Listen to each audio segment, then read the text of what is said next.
I made a huge mistake, and now my husband no longer trusts me. He won't even let me touch him anymore. I'm in a difficult position and want to know if anyone else has gone through something similar. I'm not the one suffering here. My husband, our kids, and my parents carry the weight of my past mistakes, for which I am deeply sorry. Let me be clear. 19 months ago, I was caught in an affair with a married neighbor, a father of three. I'm 32, my husband is 39, and the neighbor, whom I'll call Steve for privacy, was 27 at the time. I made a horrible decision by starting the affair with Steve, which began just over 2 years ago. The affair lasted almost 5 months before it was discovered. In total, I was physically with Steve only 4 times. I know this might be hard to believe, but it's the truth. Now, let me address the questions I'm sure you all have about my marriage. Were we facing problems? Did I not love my husband? Was I unhappy? The answer to all of these is a clear no. I was completely happy in my marriage, and I loved my husband and our 2 sons, ages 9 and 11, more than anything. Jim fulfilled me emotionally, mentally, and physically. He was everything I ever wanted and more. My attraction to Steve was misguided and came from a deep-seated place linked to my first romantic experience at 18. It was an intense, wild attraction, much like my first encounter. It was an animalistic instinct within me that led to this. In high school, I briefly dated a few boys, but there was nothing serious beyond a kiss at the end of the night. I considered all of them to be just friends since we all grew up together. One day, I was invited to a barbecue at a friend's house where I met Charles. He was my friend's cousin, and from the moment I saw him, I felt a strong pull. I was 18, and he was 20. From the start, we couldn't take our eyes off each other. There was something magnetic between us, something I couldn't explain. We began talking, and when he had to leave for work, we exchanged phone numbers. The next day, we met for ice cream and took a walk, chatting for hours. It was as if we were completely engrossed in each other, and it didn't take long before we kissed. He invited me back to his apartment, where I experienced intimacy for the first time. There was something about Charles that excited me, and I wanted to give myself fully to him. Even now, I can't put it into words. It felt almost subconscious, something I couldn't resist. Despite this intense attraction, we had nothing in common. In fact, we were incompatible, and I ended the relationship with Charles 11 months later when the passion faded. A year later, I met my now husband, Jim, who checked every box for me, and I knew he was the one. We got married a year after meeting, and our marriage brought me 13 years of happiness until I destroyed it. We were blessed with 2 amazing boys who look just like their dad and share his wonderful personality. I'm sharing these details to explain why I started an affair with Steve. Steve and his wife, Marcia, moved into our neighborhood. They were the youngest couple there. My husband and I are the second youngest, with most of our neighbors being in their 60s. Everyone welcomed Steve and Marcia warmly, and they were invited to a neighborhood picnic where Steve and I first noticed each other, much like when I met Charles at that family barbecue years ago. The next time I saw Steve was at the car dealership where he worked in finance. We were looking for a new SUV, and when my husband found out Steve worked there, they started talking. The following week, we returned to check out cars, and Steve made sure we got a great deal and arranged good financing. Throughout the process, Steve and I exchanged glances, though my husband didn't notice. A few days later, I had to return the car for mud flaps, and that's when Steve and I had our first inappropriate encounter. He greeted me in the lounge, and then in his office, where we discussed financing details. He confessed he wanted to talk to me alone about his feelings. I admitted I felt something too, but I knew it was wrong. He didn't care, though, and he wanted me. The next morning, after our children went to school and our spouses left for work, Steve and I met at his house for our first close encounter. By the way, my husband has a well-paying job, and Marcia works as a nurse. During the 5 months of our affair, Steve and I were intimate only 4 times. There was no emotional connection. I loved Jim, and Steve loved Marcia. What we had was purely physical. And to be honest, it wasn't as satisfying as what I shared with my husband. Still, it was exciting because it was forbidden. Looking back, being a stay-at-home mom for 11 years, made me crave attention from a younger, attractive man. I thought I could have a secret affair and still maintain my loving marriage with Jim. That fantasy came crashing down one Thursday morning 19 months ago when Steve and I were caught in bed by Marcia's mother. She walked in on us screaming and throwing obscenities. She slapped and scratched Steve, leaving a large gash on him.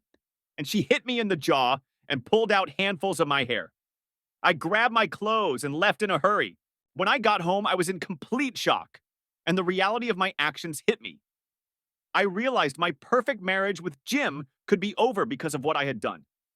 I sat there for a couple of hours, staring at the walls, unsure how to tell my husband. Eventually, I called him and left a message saying I needed to talk. When he didn't respond, I sent a text, but still no reply. A few minutes later, Marcia and her mother knocked on our door, yelling for me to answer. Terrified and embarrassed, I didn't respond. Fortunately, the boys were at school when this happened. After they left, I lay on the couch, crying, briefly fell asleep, and woke up to the sound of a car door in the driveway. I looked out and saw my husband. I rushed to freshen up before heading to the living room to greet him. However, he didn't come in. Instead, I saw him walking down the street towards Steve and Marcia's house. He stayed there for nearly 3 hours before coming home. I went to hug him, but he stopped me. I apologized, but he told me my apology wasn't accepted and that I needed to leave. I collapsed on the floor crying and begging him, but he insisted. He then called my mother, told her what I had done, and asked her to come pick me up. My mom came, apologized to Steve, and convinced me to go back to her house for the night. She helped me pack, and I left crying and asking Jim what he would tell the kids. He said he'd take care of it. That night, I called Jim, and he answered with a simple, "Hello," and then stayed silent. I reluctantly agreed, asking when I could see him and the boys again. He said he didn't want to see me, but agreed to brief calls every evening at 9 vols. The first call ended with me saying, "I love you," but Jim said nothing and hung up. The next night, the call went the same way. I apologized, and Jim stayed silent until I stopped. Then he dropped a bombshell, saying he wanted a divorce. I broke down and begged for another chance, but he refused, saying he would lose half of his assets. He then shocked me by saying he would give me everything he owned if I would just disappear and leave him and the boys alone. I cried even harder, insisting he didn't mean that, but he confirmed that he did. We ended the call, and I cried all night trying to figure out how to make him stay. I devised a plan to offer him a post-nuptial agreement that was so generous he couldn't refuse. All I wanted was a second chance to prove my love, no matter the cost. The following week, I met with his divorce lawyer, and I consulted my own attorney not to prepare for a divorce, but to create a post-nuptial agreement that I could present to Jim before he filed for divorce. I spoke with 4 different lawyers before I found one who specialized in post-nuptial agreements and was willing to help me create an agreement that heavily favored my husband. The agreement was designed so that Jim would receive nearly all of our marital assets if we stayed together for a set period, giving me a chance to redeem myself. Unfortunately, Jim's lawyer completed the divorce papers in just 11 days, and I was served at my parents' house 2 days later. I had Jim served with the proposed post-nuptial agreement, and we discussed it that evening after he read the proposal. He was somewhat surprised by what I had offered, and for the first time in weeks, I could sense the caring person I once knew emerging, not the angry, robotic man he had become over the past 2 weeks. The agreement was a total win for Jim, and an opportunity for me to prove I was worth keeping. I won't go into the specifics, but I can confirm it allowed Jim to keep almost all our marital assets if we remained married and lived together for at least 30 months. If I were unfaithful again and we divorced, I would lose all rights to our marital assets, receive nothing, and waive any claims to alimony or child support. The agreement also required me to find a full-time job within the next 6 months and contribute to our household expenses. Lastly, Jim had the option to see other women for the remainder of our marriage, even though I knew Jim would never be unfaithful, as that's just not in his nature. I wanted him to know that I loved him enough to give him this freedom. To my surprise, Jim accepted the offer, but with one additional stipulation. The clause Jim wanted added was that we were no longer required to sleep together or have any type of physical intimacy during the remainder of our marriage. I was heartbroken and reluctant to agree, but in the end, I did, hoping that over time, I could regain his respect trust, and love. Things have not turned out as I expected, and that's why I'm sharing this. We are now 17 and a half months into what I call our second marriage, and our relationship feels more like that of housemates raising our children. Don't get me wrong, I thank God every day for the second chance I've been given, but what we have doesn't feel like a marriage. It feels more like we are two divorced individuals, simply living together. Since the affair, Jim has shown no affection towards me. Nothing, not even a kiss or a hug. He won't let me get close to him to show any kind of affection, though sometimes I manage to get in a quick hug or kiss before he pulls away. I can tell he doesn't enjoy it, so I don't do it often. Despite this, he requires me to undergo monthly at-home STD tests. Since the affair, Jim refuses to go out with me in public, even to family events. When it's time for our son's games, we alternate who takes them. When it's my turn, Jim shows up but never sits with me. He usually stands with the other fathers on the sidelines and acts as if I'm not even there. The only time we go out together is when we travel or go on vacations, which we do frequently. When we go away, Jim books adjoining rooms with 2 queen-sized beds, one for the boys and one for us. We stay in separate beds. I look forward to these trips because they are the only times we are close, and I've almost been able to break through to him during these moments. I suggested to Jim that we move away from our neighborhood to start over, but he said he would only agree to move if he gets a job promotion that requires relocating. Otherwise, he plans to stay until our boys finish high school. The boys also don't want to leave since all their friends live nearby, including Steve and Marcia's children. Since the affair, I've lost all my friendships in the neighborhood. Steve and Marcia divorced 8 months after the affair, but Marcia and her kids still live down the street. The women I was once close to have cut me off, blaming me for tearing apart the family. Now, my home feels like a prison and I rarely leave it. I either stay inside or work in my backyard, tending to the garden. The boys are often out with their friends, including Steve and Marcia's children, but thankfully, their world hasn't been affected too much. Jim follows a similar routine. He spends time with the neighborhood men, smoking cigars and drinking bourbon after work, either at our house or theirs. The guys enjoy unwinding together. Jim goes to work, hits the gym, and then comes home, usually avoiding the dinner I've prepared. On weekends, he grills and eats only what he cooks, never touching the food I make. During weekdays, dinners with the boys have become an important bonding time. We eat around 4 p.m. when they come home from school, setting the table, preparing the food together, and cleaning up as a team. This time has brought us closer, and we've also created an amazing garden space together. In summary, some parts of my life are wonderful, while others are devastating. I'm unsure whether this marriage is worth continuing in its current state, or if I should let Jim go now and provide financial security for him. Deep down, I know he isn't happy and no longer sees me as his wife or lover, just as a co-parent. I love Jim deeply and will carry the weight of what I did for the rest of my life. I want to return to the loving relationship we once had, but I doubt he'll ever allow it. Please share your thoughts on what I should do. I would appreciate any advice on how to win back my husband's love and trust after betraying him so openly. Thank you, Amy. Last month, I followed the advice I was given and decided to temporarily move out to give our marriage some space. I rented a furnished apartment nearby, and I've been living there ever since. While I miss being with my husband, my boys, and my garden, it's a relief to be away from the neighborhood, as there are too many painful memories there, all of which are my fault. I'm not making excuses for what I did. When I told Jim about my decision, he seemed surprised and a bit saddened, asking many questions. His reaction showed me a lot, indicating that he still cares about me. I could see it in his eyes. I pick up the boys after school, and they come to my apartment for dinner and stay over a few nights a week. Jim and I are flexible, allowing the kids to move freely between our places. The main challenge now is that, being out of the house, I don't see Jim much and am unable to talk to him directly. So I often end up calling him, asking small questions just to stay connected. We've had a number of long conversations about various topics recently, which is another sign that he still cares. I know that I love him. That's all for now. Thanks and take care. Life is truly a roller coaster, filled with its ups and downs. Sadly, after 2 years of our second marriage, Jim decided it was time for us to divorce. He said he still loves me and might want to rekindle a romantic relationship in the future, but he feels it's too difficult to do while we're still married. He explained that psychologically he feels disrespected and betrayed while we are married, but believes he can let go of these feelings after the divorce. Jim suggested that we celebrate our divorce once it's finalized, perhaps even spending a night together. It may sound strange, but I'm willing to go along with it. If it helps me keep Jim in my life as a partner, lover, and friend, I'm willing to go along with it.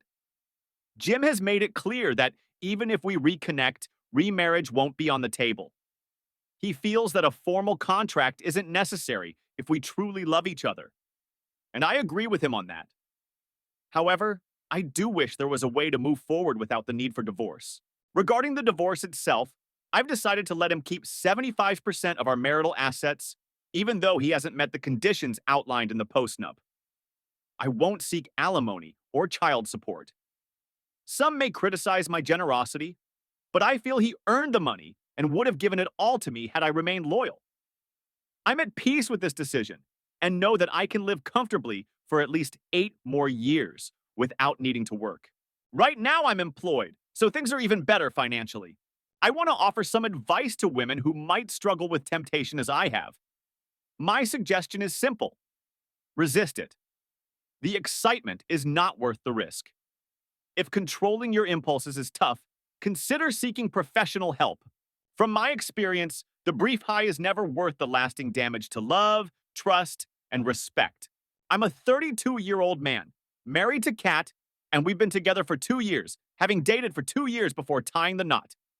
Recently, things between us have been difficult. The trouble started 2 months ago when my wife suggested we open up our marriage to add some excitement. I was taken aback by this suggestion. I never expected her to bring it up. I want to clarify that I'm not trying to control her, but given our history, it's hard for me to believe she genuinely wants this. Let's be honest, open marriages can be risky and often end up hurting one or both partners. I made it clear to her that I'm not comfortable with the idea of an open marriage. It's not that I'm against trying new things or spicing things up in our relationship, but I want those changes to remain within the boundaries of a monogamous marriage, with no third parties involved. She was disappointed because it's rare for me to deny her anything. I love her deeply and usually go along with her requests, even when it means compromising. Though she didn't say much after our conversation, I could tell she wasn't happy about my response. I wanted to understand her perspective, so I began questioning my own abilities in bed. I wanted to talk to her, but she kept quiet. Kat works as a consultant with a demanding schedule, often traveling across time zones, which affects her work-life balance. While my work schedule is also busy, it doesn't require me to travel as much, so it's easier for me.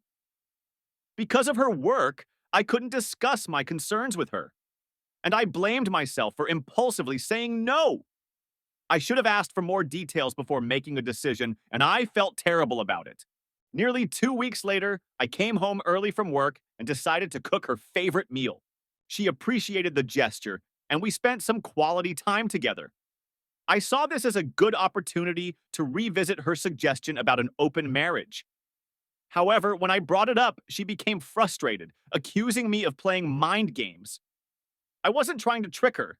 I simply wanted to spend time with her and understand her thoughts on the idea of an open marriage. I was upset by her accusations and asked her directly if I was not meeting her needs. That's when she finally opened up.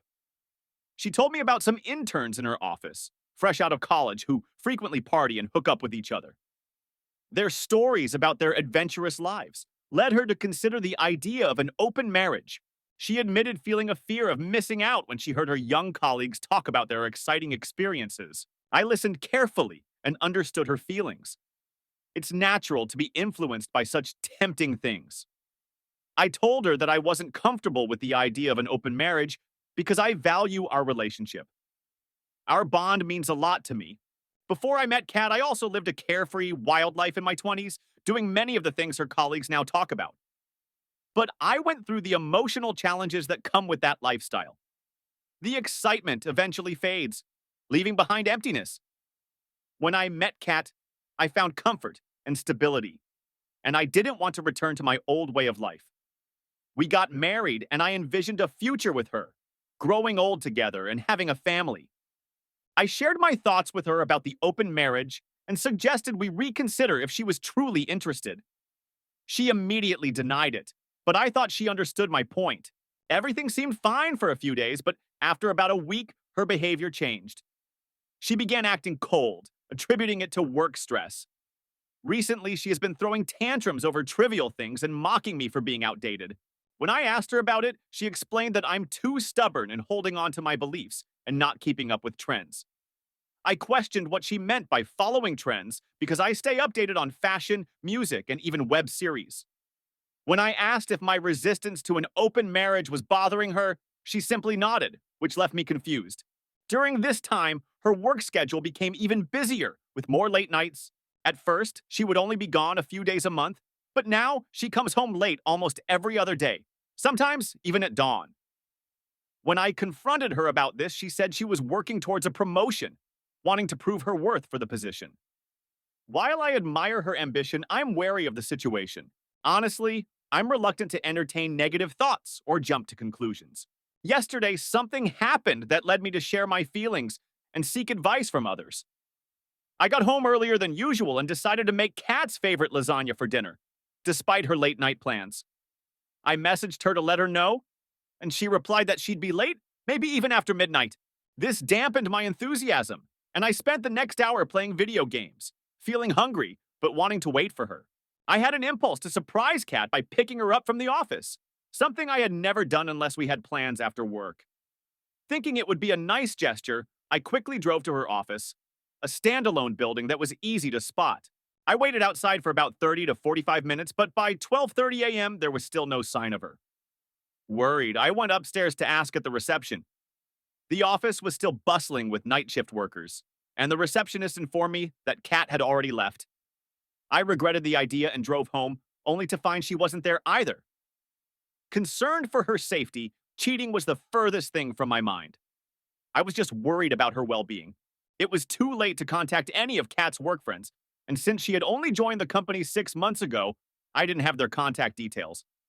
Unsure of what to do, exhausted and anxious, I fell asleep on the couch. When I woke with the first light of the sun, I impulsively went to my room and found Kat peacefully sleeping in bed. I quickly tucked her in before going back to sleep myself. In the morning, she was already getting ready for work. I asked when she had come home the previous night, and she said it was around 3 a.m. due to a busy day, including a meeting with an Asian client. Curious, I asked when she had left the office, and she casually replied that it was around 2:30 a.m., leaving me shocked. Her response raised some concerns. Either the receptionist had given me wrong information about her not being at the office around 12:30 a.m., or Kat was lying about being there until 2:30 a.m. Still feeling dizzy from the previous night's stress, I didn't push the matter further. Later, she called me in the afternoon asking if I'd gone to her office, as the receptionist had mentioned my midnight visit. I was puzzled by the receptionist's odd working hours, but I explained why I had gone to her office. She was silent for a moment, then clarified that she had left her office in the afternoon for a meeting at her client's U.S. office in another part of the city. This explained why she wasn't there when I checked. I was confused by her explanation, and she went on to say that her client was an Asian company with a U.S. office where she participated in Zoom calls with employees in the Asian time zone. While this is common practice globally, I still felt uncertain about the situation. I'm at a loss and unsure of what to do next. Should I wait for things to calm down, or should I confront Kat again with my doubts? I've confronted her several times before, and any advice would be appreciated. Update. I received some shocking news. Please bear with me as I vent. I tried several ways to access Kat's emails or her phone's password, but she kept everything very private. I tried hard to come up with ways to uncover the truth, but had no success. Over the past 2 weeks, Kat continued coming home late from work, and we were both giving each other the cold shoulder with only occasional transactional conversations. 2 days ago, she was talking to her mom, who has been dealing with kidney issues for the past few years, and her recent blood test results weren't good. While Kat was in bed talking to her mom, out of concern, I took her phone to check on her mother. As she was sharing her tiring routine of tests and medication, something clicked in my head. I glanced at her unlocked phone screen, seeing chat notifications. I stood up and walked into the room, pretending to talk to her mom, casually entering the bathroom and locking the door behind me. I put the phone on speaker, pretending to listen, and read the messages through the notifications. The messages revealed that Kat was supposed to meet someone that day for a fun ride. I opened her social media messages, and as you guessed, she was having an affair. She was involved with inexperienced coworkers. After a couple of minutes, she realized I had taken her phone into the bathroom, and she started knocking on the door to get it back. I didn't have enough time to read all the conversations, so I quickly scanned her gallery for concrete proof. The gallery was full of explicit photos of my wife in compromising positions with her coworkers. I emailed those pictures to myself and deleted the history. She was cheating on me with multiple colleagues, and I felt sick to my stomach. Meanwhile, Kat kept knocking on the door, asking for her phone back. I couldn't stand to hear her nagging voice, so I unlocked the door, quickly handed her the phone, and locked the bathroom door again. Initially, I wanted to rush out and confront her right away, but instead I calmed myself down and allowed the anger to pass. The chat notifications had details about the location and time they were supposed to meet that day. After leaving the bathroom, I grabbed the car keys and drove to that location. As I left the house, she faintly called my name, but I didn't bother to turn around. At the hotel, I chose the darkest table in the lobby, trying not to cause a scene but to observe how comfortable she was on her way to cheat. She was supposed to arrive at 5 p.m., and I got there at 3 hours, ordering countless shots. By 5 walks, I had hoped to confront her at home. But I don't know what I was thinking. Maybe I was too numb and unprepared for the confrontation. Not even in the lobby by 6 Park 6, I began to think she might have sensed my presence and changed the location. Nonetheless, I was too drunk and drained to think clearly, continuing to drink. By 7 how, I saw Kat. At that moment, my world crumbled. My vision blurred after hours of drinking, and I faintly remember what happened next. In autopilot mode, I got up, staggered to the reception area where she was checking in, tapped her on the shoulder, and said, "Good luck with your fun ride." I might have said more, but this is the gist of it. She held my hand, trying to explain, but I don't recall her words. What I do remember is shrugging her off, pulling my arm from her grip, and storming out of the hotel. I hailed a cab to a friend's place and passed out at his door. The next thing I remember is waking up on his couch yesterday afternoon, having slept for 16 hours straight. It was Sunday afternoon. My friend Lee made me lunch along with some fresh lemonade. I shared my entire story with him, and he recommended that I freeze our joint accounts, change all the passwords, and get an STD test immediately. For someone who had been betrayed so deeply, dealing with money and privacy was the least of my concerns. I grabbed my dead phone, plugged it in, and switched it on. The screen was flooded with notifications, 100 missed calls, 50 voicemails, and numerous pleading messages. I ignored everything. After a few minutes, the calls and messages from her started again. I blocked her on all platforms, feeling so disgusted that I couldn't even bring myself to read her messages and emails. Today is Monday, and I've called in sick from work for the next few days. I don't know how to handle this. I've been drinking heavily and just want to escape from it all. I'm unsure of what to do next. My friend is searching for the best lawyers nearby. Update. I suggested securing our shared accounts, changing passwords for sensitive information, and getting tested for STDs. Thankfully, the test results came back negative. Lee helped me find a lawyer, and I shared all the pictures from Kat's phone with him. I'm temporarily staying with Lee until the divorce is finalized, which worked out well because he needed a roommate. During this time, Kat has been trying to contact me, begging for us to reconcile and start over. She also reached out to Lee for help in mending our marriage. According to her, the affairs meant nothing, and she was simply exploring her desires and wanting to feel attractive again. I'm not sure I fully understand these Gen Z concepts of desirability and whether it's all genuine or just an excuse. A few days after my last update, I sent Lee to my house with keys to collect my belongings, hoping Kat would be at work. However, Lee found her at home, where she broke down and asked for his help. Lee was smart enough to tell her I was staying in a hotel and not at his place to avoid any potential drama. Kat told Lee she had quit her job, explaining that it all started when interns at work began flirting with her. They made her feel desired and beautiful again, which led her to try new experiences, including some illicit ones. Initially, it was just a one time thing, but she became addicted to the thrill. Since the interns didn't make much money, they relied on Kat to cover their expenses. Eventually, she realized they were taking advantage of her financially, but by then, she was already deeply involved in that lifestyle. When Lee asked why she didn't confess earlier, Kat claimed she had talked to me about opening up our marriage out of guilt, but my refusal to agree stopped her from being honest with me. I find it confusing. What's the point of asking for an open marriage after already betraying me? Kat is now resisting signing the divorce papers, blaming me for pushing her into one night stands, but she can't provide any proof for her accusations. Now, she is seeking alimony and compensation for the emotional distress caused by the divorce. If anyone deserves compensation, it's me, as I've had to endure the horrible feeling of betrayal. Later that month, Kat's sister, Amy, name changed, contacted me, begging for us to reconcile. She shared how Kat was going through a tough time, suffering from severe depression because the interns had damaged her reputation at the office. They circulated compromising pictures of Kat with them to other senior employees, mocking her as an easy target. This gossip made her the center of attention at work, forcing her to leave. Senior employees spread the rumors outside the office network, making it difficult for Kat to get referrals. I reminded Amy that Kat had chosen to leave our stable marriage for a fleeting thrill, and now she must face the consequences of her actions. Regardless, I'm moving on with my life. I've kept my drinking under control, focused on working out, eating healthy, and staying busy at work.